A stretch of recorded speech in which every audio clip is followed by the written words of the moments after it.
Hello there, weary traveler. Welcome to the inn.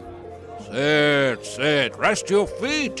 Why, it's a long journey on the road to Tarvalon. Have a cup of tea, or maybe a frothy ale. The light.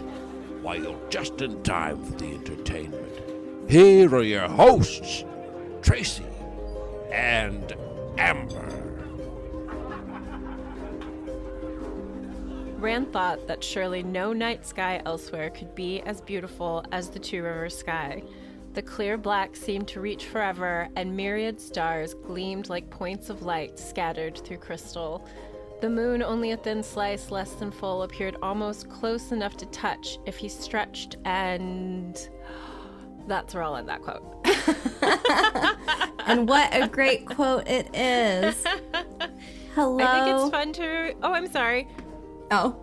Say hello. Hello. Hello and welcome back. I'm here with my friend Tracy.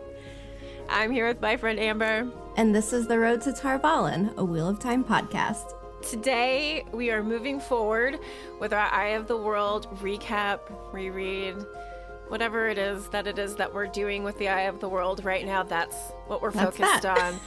That's that. I really don't know how else to promote it. I'm like, we're just doing these chapters today, and I hope you stick around to listen. That's really my whole endeavor. But before we start in, I really want to put out there that we have a new merch shop, and I love it. I think it's just darling, and it has so many wonderful designs. And I maybe shouldn't say darling, because I know we have a lot of like... Some of it is not very darling. Like, no. Lord of Chaos isn't darling. When you put it on your little kid, it is. But you know what? I realized we need to put it on a onesie, too. Is it not already on one? Because I don't know. We can make that happen. We can, and we absolutely should. Like, I was just thinking of all those moments where Lord of Chaos, like, just... Anyway, there's some really fun designs. The Wolf Brother one is one of my favorites. Shout out to Adrienne, who got that one in purple, and she posted a picture on Twitter with her beautiful long braid, and it is glorious. Yeah, I think that t-shirt turned out really nicely. It looked really sharp. So thank you, Adrienne, for ordering it, for showing it off. I think right now our most popular item is the Wisdom of Emmons Field design, and I know I ordered it in a tote, but I've been surprised at how many other people got that in a tote, and I just hope they're going to do the same thing I'm going to do with it, which is fill it with books. Or herbs or something. Or herbs, yeah. Take it to the farmer's market. Yeah. And fill it with all kinds of, like, preserved jams and shit. I don't know. But I love that so many people got that design on a bag, because I just think it's super cool. Yeah. Enough for shameless self-promotion. But it was fun. It was fun. I enjoyed it. 10 out of 10 would recommend. Okay, so let's move. We're going to jump right into Chapter 7, Out of the Woods.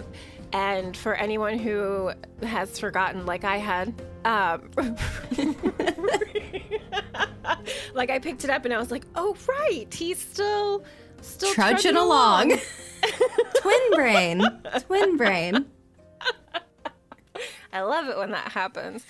So poor Rand, he is like simultaneously numb and in pain, and he's pulling Tam along, and Tam hasn't spoken or muttered anything for a while, and he begins to smell smoke that he assumes is chimney smoke, but then realizes he's still too far away.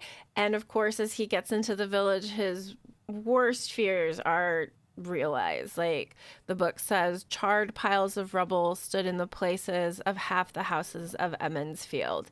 And I think, like, one of the things that I kind of forgot as well, because it's me and I forget everything, is that this is winter night. So technically this dawn is supposed to be Beltane. And I know, like, we just talked about that, but with all of the chaos with the Trollocs and the things, I was just like, it's going to be the best Beltane ever. False. This one's pretty bad. Mm-hmm. Anyway, the first person that like Rand comes across is Harold Lujan, who sees Rand dragging Tam and helps him. And Egwene is flagged down, and Rand notices that she is a mess of soot and poorly buttoned clothing, which I think is a good observation. Like, Egwene's a really tidy kind of person, so with her buttons being undone, it like just shows what kind of a hurry she was in, and like she's startled, she's a little off balance. I can imagine being awakened in the night and just having to throw on whatever you can, not being able to see or light a candle, and missing buttons and not knowing what's going on.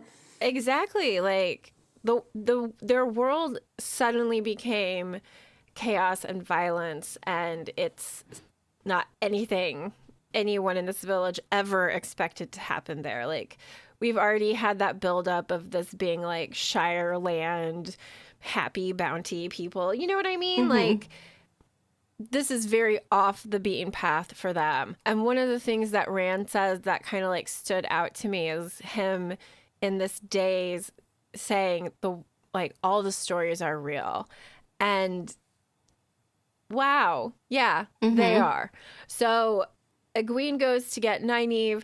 Nynaeve comes back and basically she says there's nothing she can do for him. Like, Tam's going to die and there's nothing she can do for him. And Rand, of course, is very upset. And Nynaeve, this is one of those moments where like her youth really speaks to me, where she's like, what, 24-ish?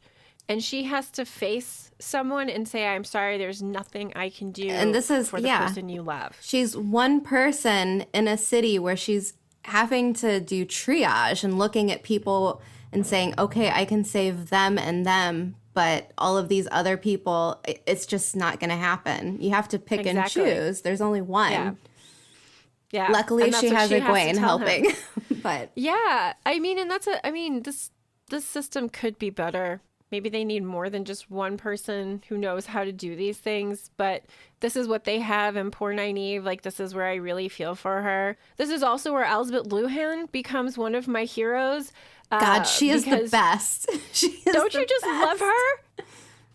This is one of my favorite quotes from, I think, this book, actually. Yeah. Where she's like, what is it that he says? Master Lujan says that she took, was it a hammer? I think it was a frying pan, wasn't it? Like a big pan? I don't remember. But she was like, she's out wandering about looking for any remaining Trollocs that might be left over. Like, the creator save them if she finds them first, because she is not having it. Yep, Elsbeth is just, she's the best. Everyone needs an Elsbeth in their life. Yeah, I agree completely. If I get a dog, can I name it Elsbeth? Oh my God, you absolutely should. You should. I'm trying to see if I can find that real quick, but... What's a good nickname for Elsbeth? Betty? Can you imagine? Here, Betty. Here, girl. That's adorable, though. That would be so cute. Oh, here it is. The way they came after my house in the forge, you'd have thought I had gold and jewels in there. Elsbeth cracked one skull with a frying pan. She took one look at the ashes of our house this morning and set out hunting around the village with the biggest hammer she could dig out of what's left of the forge, just in case any of them hid instead of running away. Do not fuck with this woman. I could almost pity the thing if she finds one. I want my husband to say shit like that about me.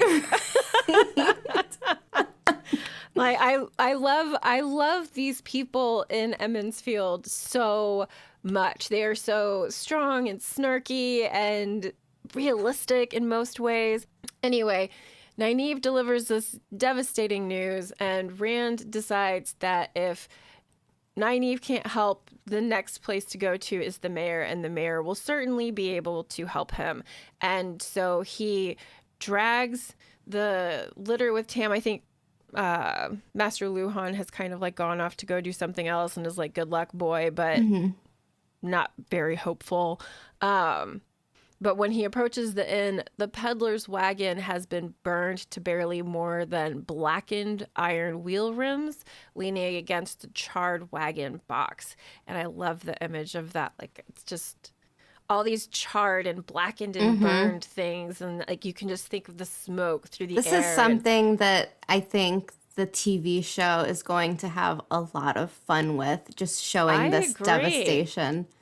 Yep. I think it's going to be a really cool scene. I think it's going to set, and I mean, this is what the book does too. I think it's going to set the scene for a lot of the dark stuff that's coming our way. Like, this is really just the beginning of this descent into the darker days that are coming. So Tom happens to be sitting outside. He jumps down to help Rand. And I love that he doesn't even offer help. He just does it. He just grabs it. He's like, of course, you need help. Let's get him inside. Let's get him to the mayor. We will get the wisdom. It's also kind of showing how spry Tom is. Like, right? He did a backflip earlier, and then now he's just like, just going to jump in, get his hands dirty. Yeah. He doesn't seem to mind at all and like dashes off to go find Nynaeve. Like, everything about him feels kind of quick and purposeful. It does. And thought out. Yeah. Like, limber. Yeah. So Bran offers to help with Tam. They get him upstairs and into a bed. In all of this, Rand doesn't get an opportunity to tell them that Nynaeve has already seen Tam. And so when Tom comes back, he's like, why didn't you tell us? And I just wanted to point this out because in case you were wondering, like, we know that the cow and Bella were missing. It's okay. Bella ran into the village ahead of Rand and Tam, but that also made everybody think that Tam and Rand were probably dead. And now Tam is probably going to die. Anyways, yeah. Exactly. So Tom subtly, like, I love him. This is right? So like, he's great. He's like tapping out his pipe and like this is just like some like reverse psychology shenanigans. Yeah, he planted a seed bomb in their brains. Exactly. Like, he made Bran kind of think through everything because at this point, Rand still does not know that Moiraine is an Aes Sedai. And then Bran is like, oh yeah, by the way, Moiraine is an Aes Sedai. And so Tom had like subtly moved the conversation around to this being the topic of conversation. And Bran says about lightning, she called ball lightning. She called ball lightning. Is that what it says? Yeah, right? It's a real thing. It's a real thing. It's a real thing. Okay. Balls lightning. Lightning balls. It sounds like a sports drink.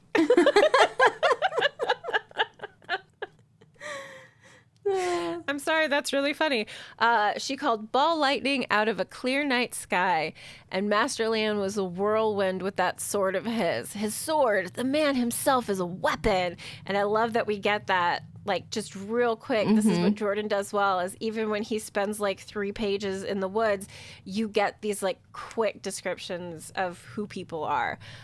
Rand, of course, is unsettled about the fact that Moiraine is an Aes Sedai. But then the mayor is like, oh, right. She can do stuff. She can heal people. I'm so dumb. And they've been going around in circles. And then it finally hits him.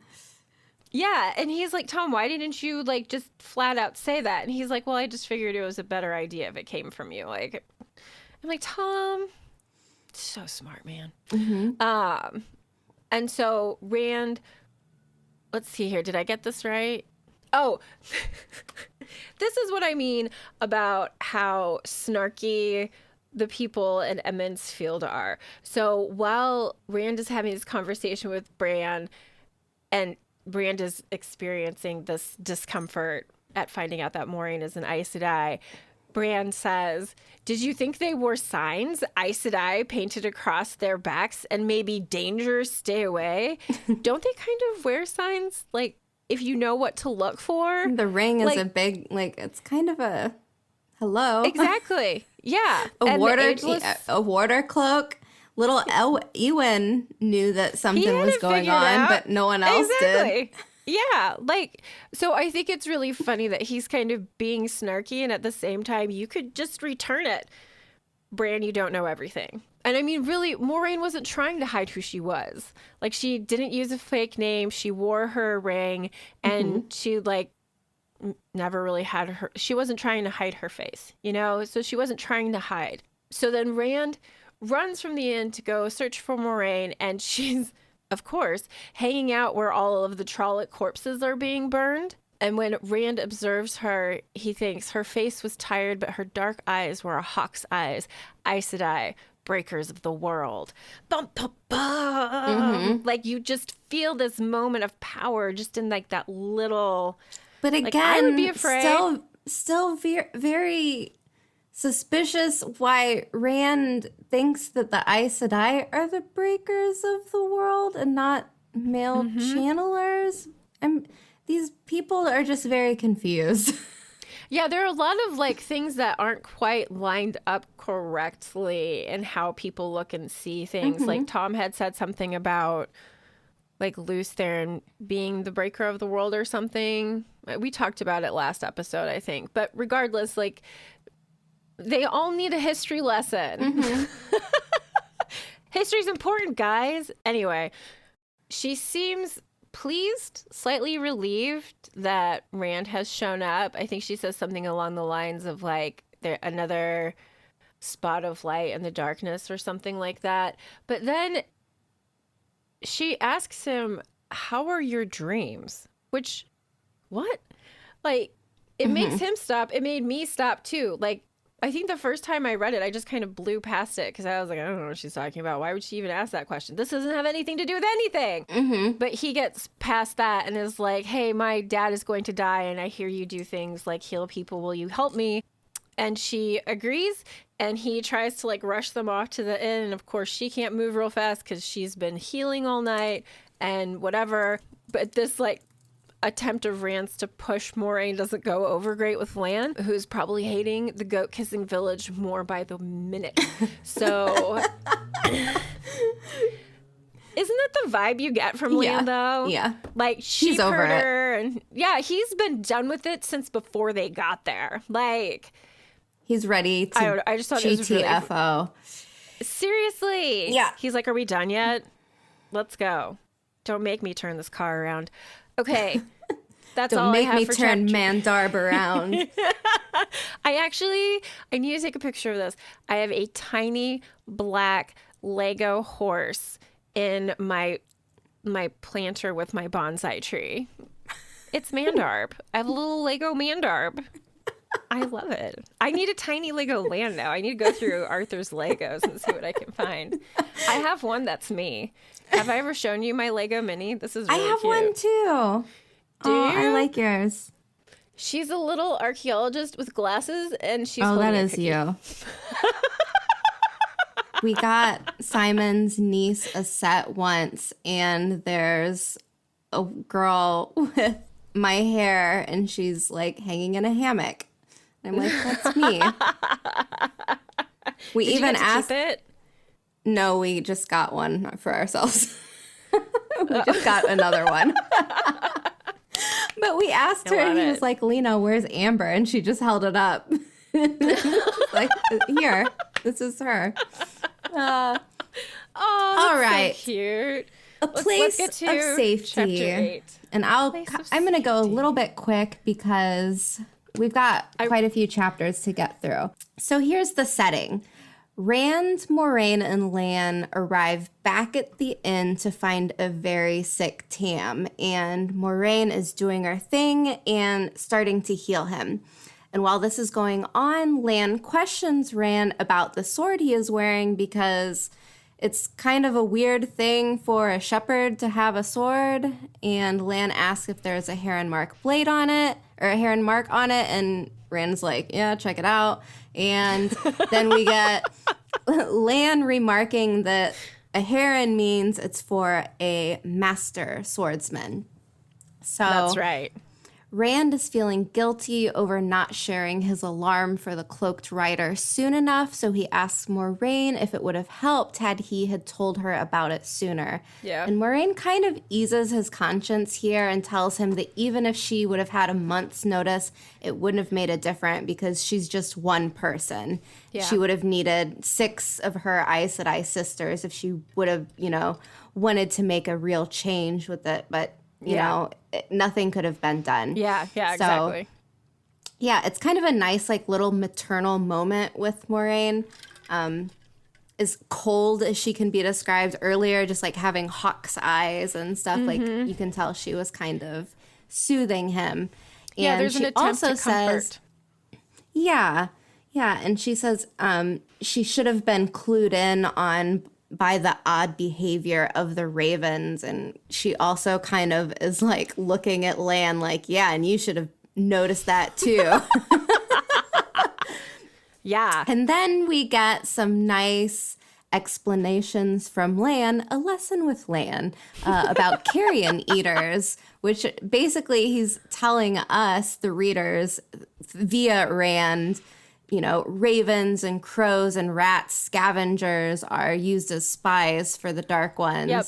So in an alternate timeline, if hyenas were in the stories, I guess they would be spies for the Dark Ones as well. I actually have a theory on that. The hyenas are in Shara. They are in Shara.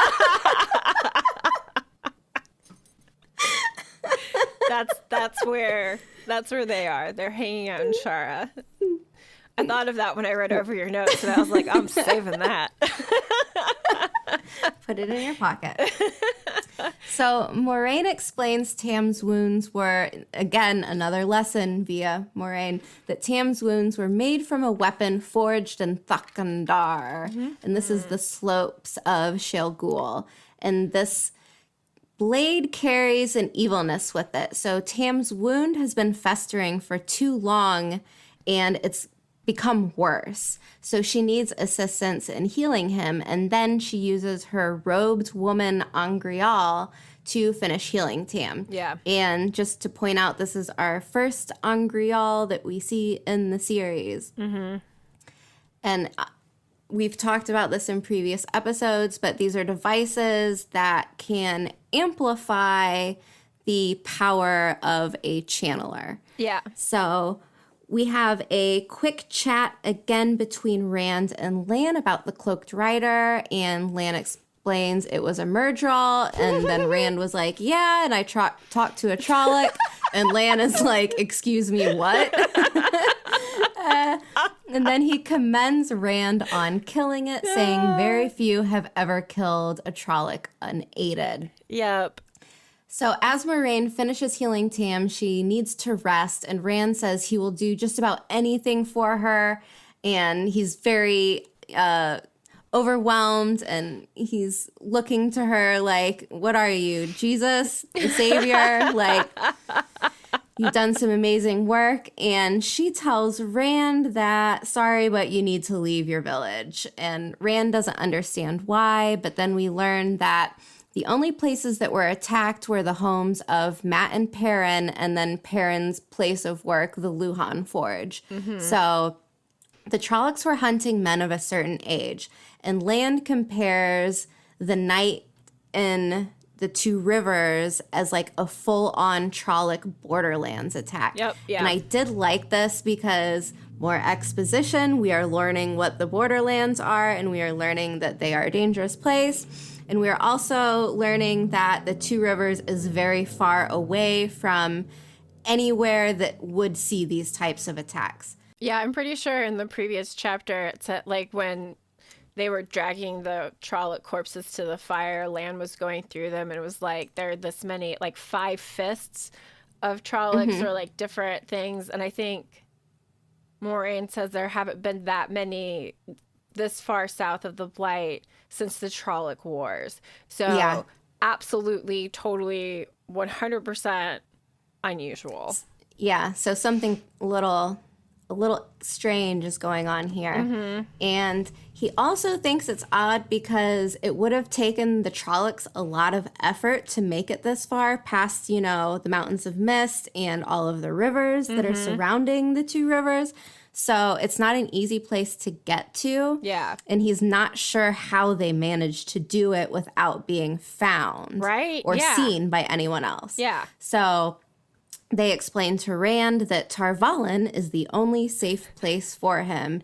And I think that this is interesting because she was like, here in Tar Valon, they have the knowledge to where we can figure out what's going on with this situation. Moiraine knows what's going on. She doesn't have to, you know what I mean? Like, she knows. She knows. Rand wants to tell Tam goodbye, but Moiraine says that he can only leave him a note. She will go find Mat and Perrin and tell them that they must leave also. Before going, she tells Rand to get some rest because they are going to be they're going to be needed to be ready to go come nightfall. Yeah. So before sleeping, Master Alvier confirms what Moiraine had told Rand about whose farms had been attacked. He also says that the Trollocs seemed just as confused to find a warder and an Aes Sedai in the village as the village was to find Trollocs. Right. So before sleeping, Rand decides he's going to go against Moraine's wishes and he's going to tell Tam that he's leaving. That was beautifully done. Why, thank you. You're welcome. Thank you. I need to work on my succinctness. I'm very bad at it. So Chapter 9 is Tellings of the Wheel. I'm just gonna call it out for what it is. Rand is stumbling his way through a nightmare, and it's weird and awful. And I mostly put down like how terrible this is to the amount of running that he has to do because gross. I hate running, and I don't know if I would do it, but he seems like he has to, of course, because there are Trollocs chasing him in this nightmare. Extra nightmare. So first he's filled with terror and he realized that it's Trollocs that are chasing him down. And I still remember reading this the first time, but I just kind of blew through it because I was afraid that it was another one of those situations like from the prologue where you like jump from one time to another. And I was all worried that I was suddenly going to be given a different plot line again. Or timeline. Yeah, I was like, oh my God, what's going on? And so I just remember like flipping through it until like it got to the point where Rand woke up from his nightmare. And then I was like, oh, okay. And I like went back and read it a little bit more closely. But it's kind of a quick page turner, but there's just a lot of information on it that feels extra and hard to relate to because the places that are being talked about aren't really things that the reader is aware of.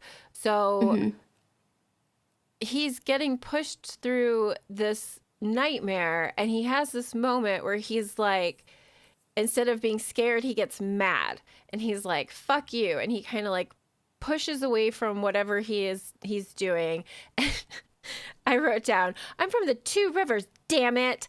Like, he can do anything. But a figure full of menace and a face that is apparently too scary to describe even for the author because he doesn't. Rand decides he needs to get away, right? Faceless man, faceless man. There are so many faceless of them. Creator, faceless devil creature. Who faceless knows? Madral. They just tell me what they look like.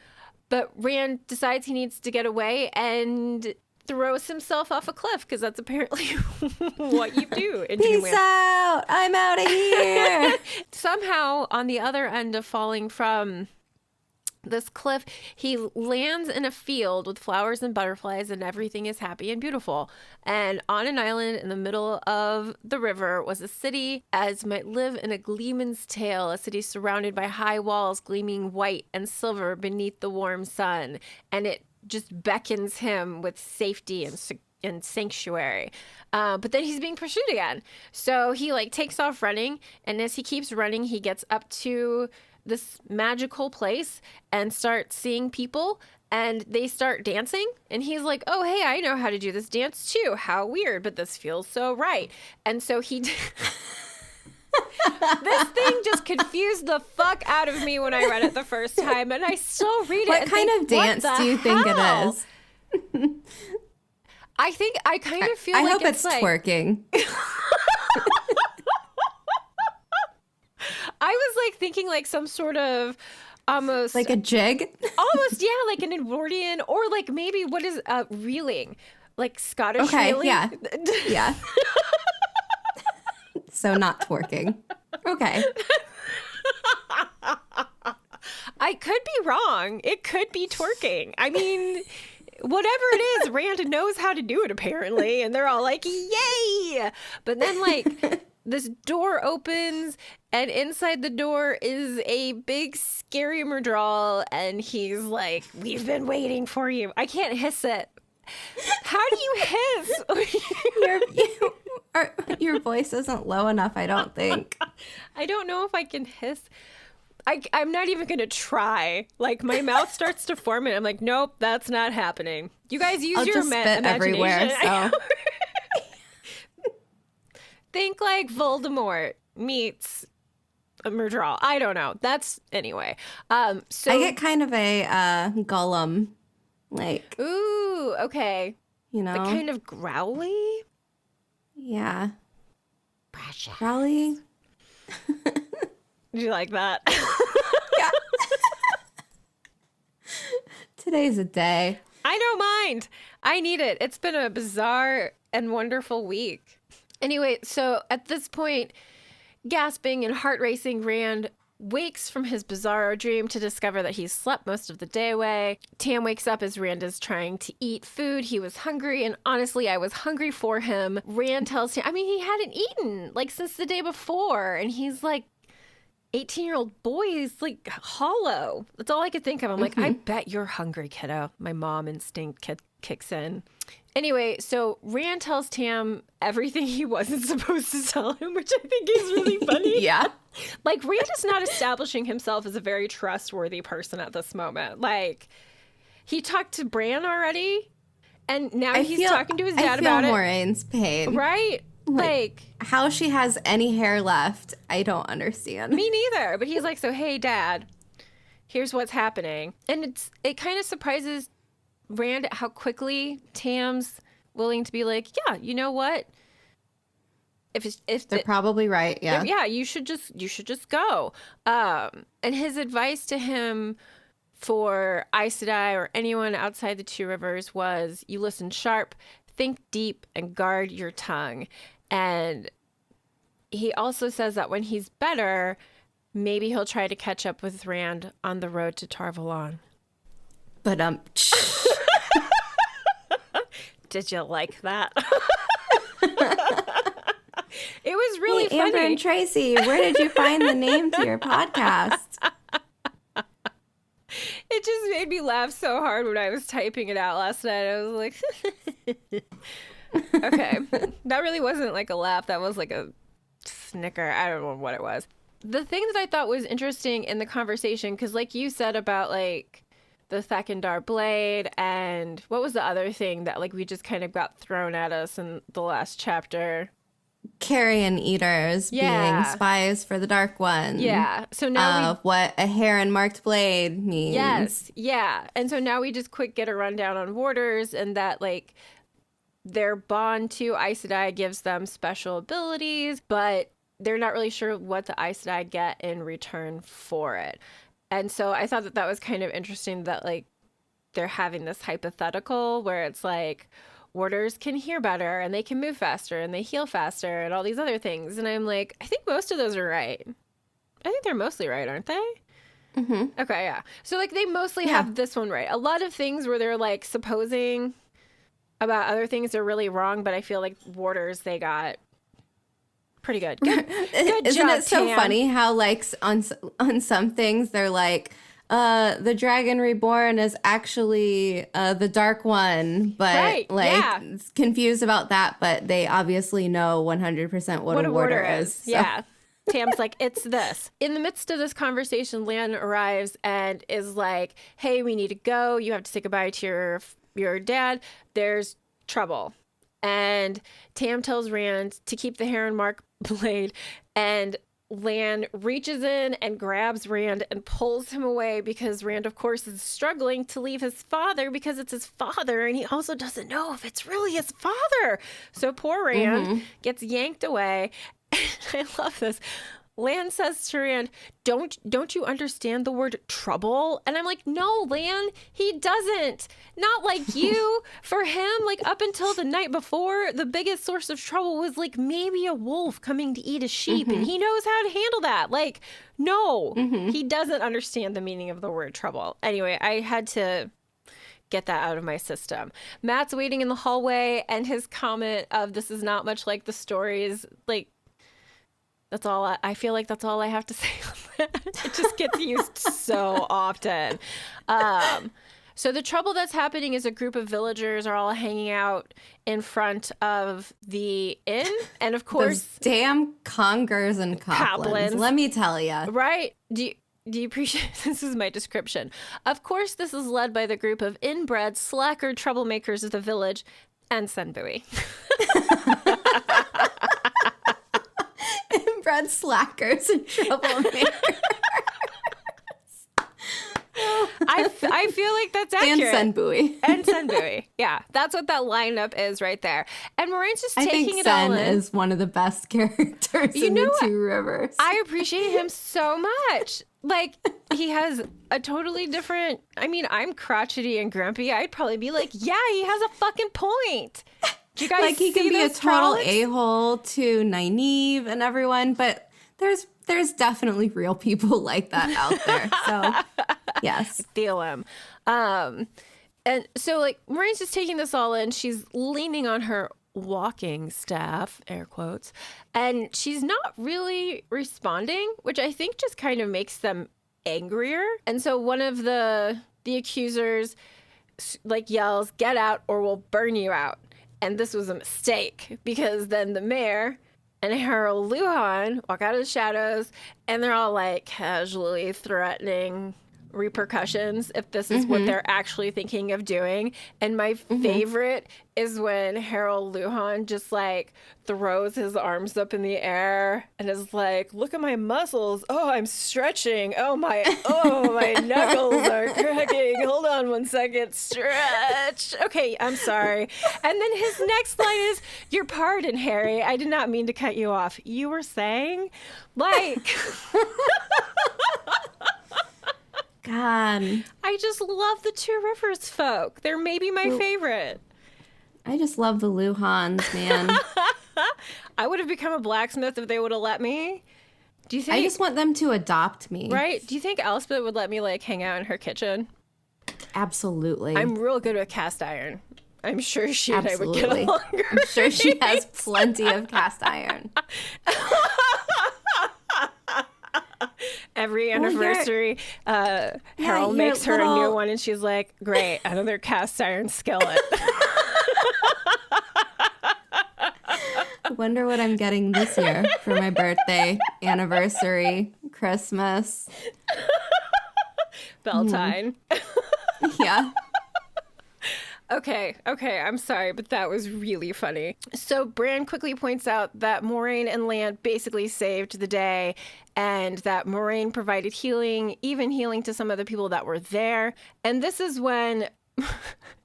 Moiraine, like, is just done. She is fed up with everybody fighting, and I don't know why she takes this tactic. I feel like she could have just, like, stepped out into the middle of the crowd and, like, controlled them with her presence, but no. She takes the walking stick and, like, doesn't she, like, lift it above her head? Or does she twirl it? She twirls it. She twirls it. It's like Did she take baton courses when she was like a novice at accepting? Like, I mean, at least it wasn't like ribbon dancing or something, you know? I was just thinking like what it would look like if I tried to do that with my trembly hands. Like, it would fall on my head. I would try and throw it up in the air, miss it, not catch it, hits me in the face, Yes. I black out, they burn me. End of story. Me too. Anyway, so she goes through like this big I will command your attention. And then she just stands there does she stand there through the whole story with her arms stretched out and the fire blazing from both ends? I can't remember. I feel like she was twirling the entire time, because after it's done, they're like, and her stick wasn't even burned. Like, I'm pretty sure she like snaps her arms down in front of her at some point. But either way, in my mind, she's still spinning out until till this day. Till this day, she is still spinning.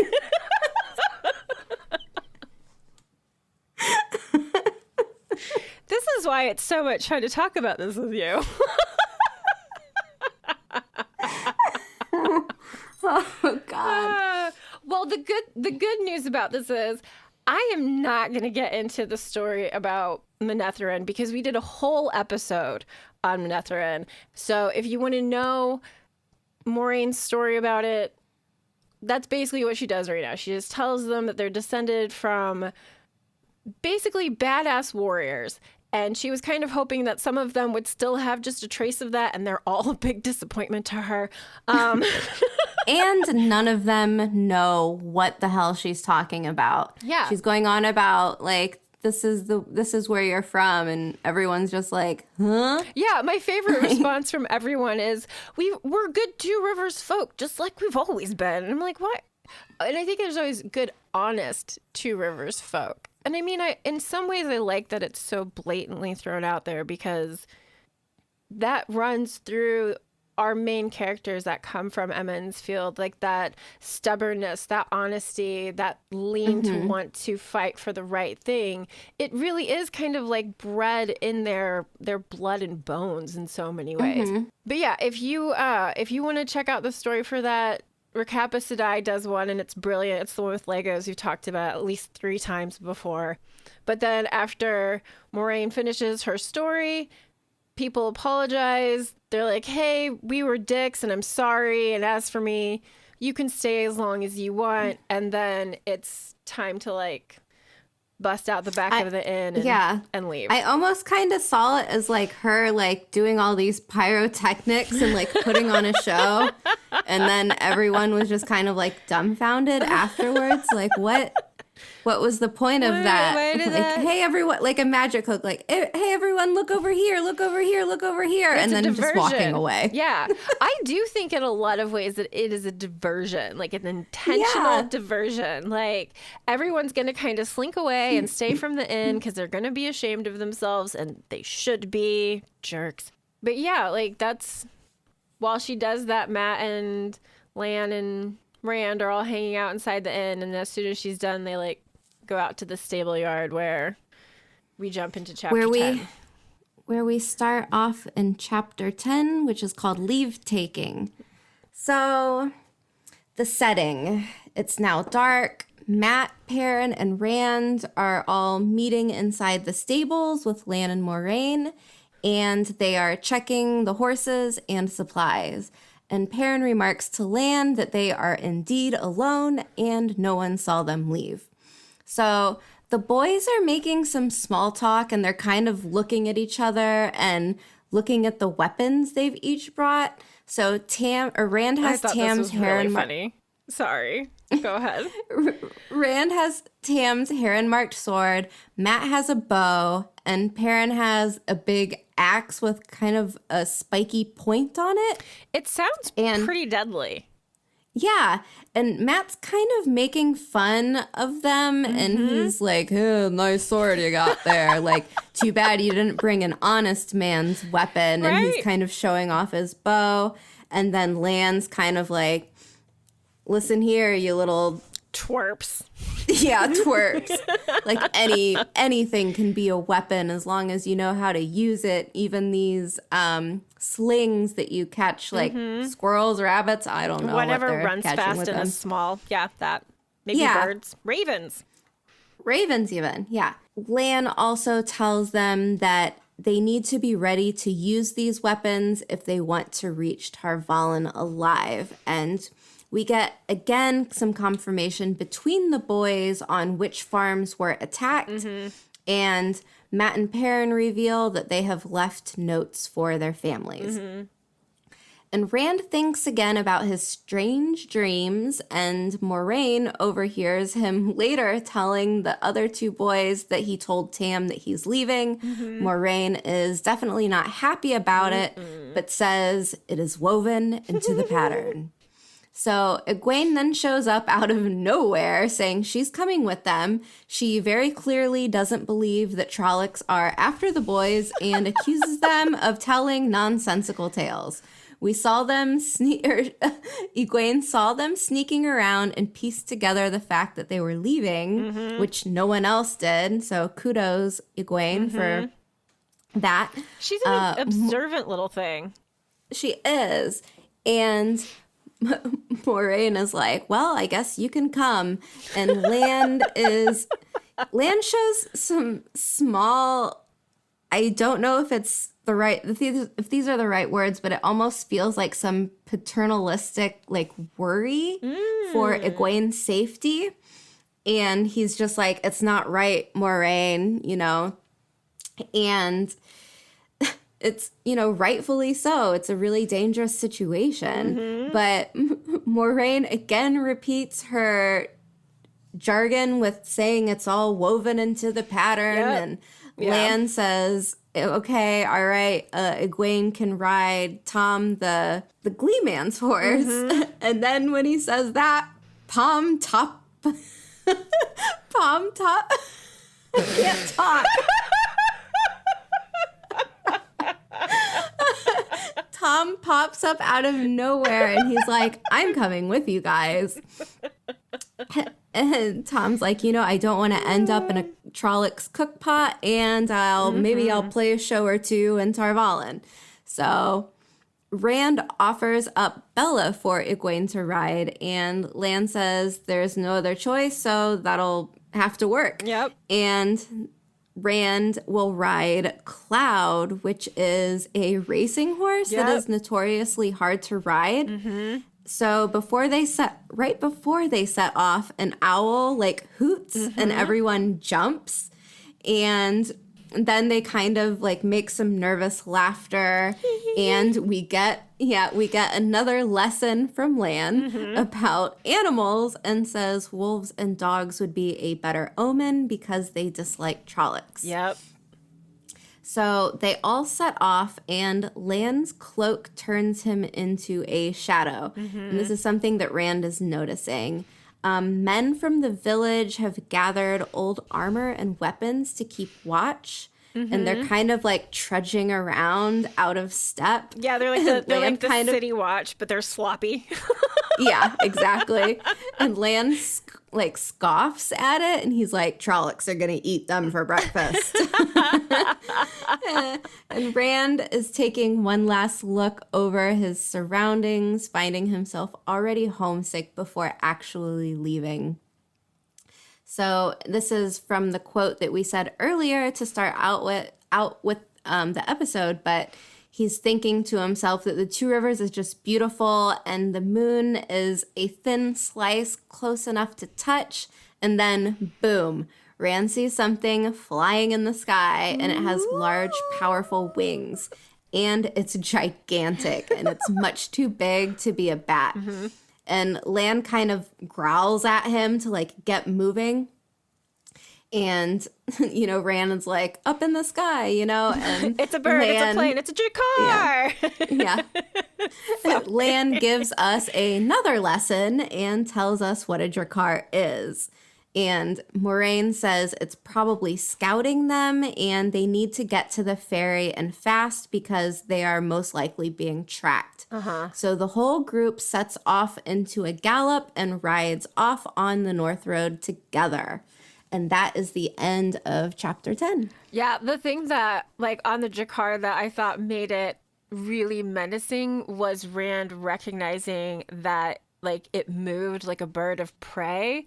And at the moment, it was definitely on the hunt. And he is feeling the effects of being the hunted. And, like, in that chapter, in that moment, like, you're like, oh, fuck, things are about to get, like...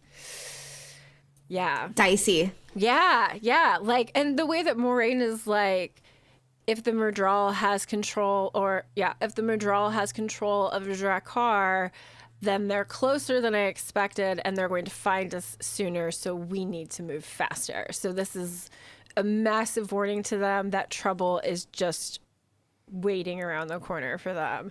And I think Lan says something like, for your lives, run, keep up, and keep together. And I was just like, like, here it goes. Like, it's like that slide from the roller coaster. Like, you know, you're waiting for the hill. Right before you drop. Exactly. You're like, well, what's going to happen next? Yeah. I love how this one ended, and I'm really excited. Does it tell what a Draghkar does? Because they don't. They just explain that they're kind of like aerial I think scouts. Tom says something like he's all spooked by it. I think his response is something like, worse than Trollocs were made at the end of the Age of Legends or something like that. He does, but it's not as in-depth as if you went on the wiki, kind of. Like, he kind of starts talking about it, but he also gets cut off, I think, by Moiraine being like, time to go. It's scouting us. Yeah. But I don't know. The Draghkar is just my favorite shadow spawn. There's so many moments in the series that I think the Draghkar, they kind of get left by the wayside as being totally creepy, scary. And a bit vapid. Yeah, yeah. But I appreciate them. And just because I think baby Draghkar are probably so cute. I do have... Fat boys. I don't think I have it in here. And girls. I'm pretty sure I sent it to you. Arthur has like a little stuffed animal that I think looks like what a baby Draghkar would look like. Yes. Every time I see it, I'm like, oh, it's a baby Draghkar, so cute. I mean, if you want to put that on a onesie too, infants have infants have the ability to suck a person's soul. As well. Speaking as a parent. Yeah. You know what? Let's talk about what a Draghkar does, because this isn't necessarily a spoiler, and it's interesting. I agree. Yeah. Oh, yes, there's something, please. Yeah, there's something kind of in between a siren, like a mermaid from his like mythology, where they would say like their song would coax sailors up to stormy shores to hit rocks, and then they would like sink ships because of their songs being beautiful.